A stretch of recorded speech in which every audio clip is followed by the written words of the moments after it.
In the land of Egypt, the Israelites flourished and multiplied, but as their numbers grew, so did the fear of the Egyptian rulers. Pharaoh became wary of their potential strength and enslaved them, subjecting them to hard labor and oppression. During this time, a Hebrew couple, Amram and Jochebed, gave birth to a son named Moses.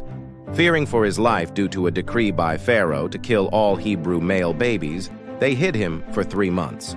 When they could no longer keep him hidden, they placed him in a basket and set him adrift on the Nile River. Miraculously, Pharaoh's daughter found the baby and took him in as her own, naming him Moses. Raised in the palace, Moses grew up knowing his heritage, but was educated in all the wisdom of the Egyptians. One day, witnessing an Egyptian taskmaster beating a Hebrew slave, Moses intervened and killed the Egyptian. Fearing retribution, Moses fled to the land of Midian, where he married Zipporah, the daughter of a priest named Jethro. Meanwhile, back in Egypt, the Israelites' suffering continued, and their cries for deliverance reached the heavens. God heard their cries and remembered his covenant with Abraham, Isaac, and Jacob.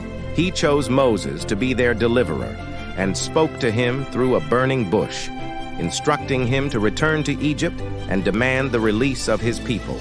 Reluctantly, Moses obeyed God's call and returned to Egypt with his brother Aaron.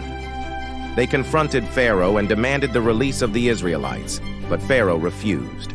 God sent 10 plagues upon Egypt, each more severe than the last, to convince Pharaoh to let his people go. After the 10th plague, the death of the firstborn, Pharaoh finally relented and the Israelites were set free. Led by Moses, they embarked on a journey toward the promised land, guided by the pillar of cloud by day and the pillar of fire by night. The story of the Israelites in Egypt and the birth and early life of Moses is a testament to God's faithfulness and his willingness to use ordinary people to accomplish his extraordinary purposes. If you enjoyed this story, please subscribe, like, and share. And let us know in the comments what other stories you would like to see.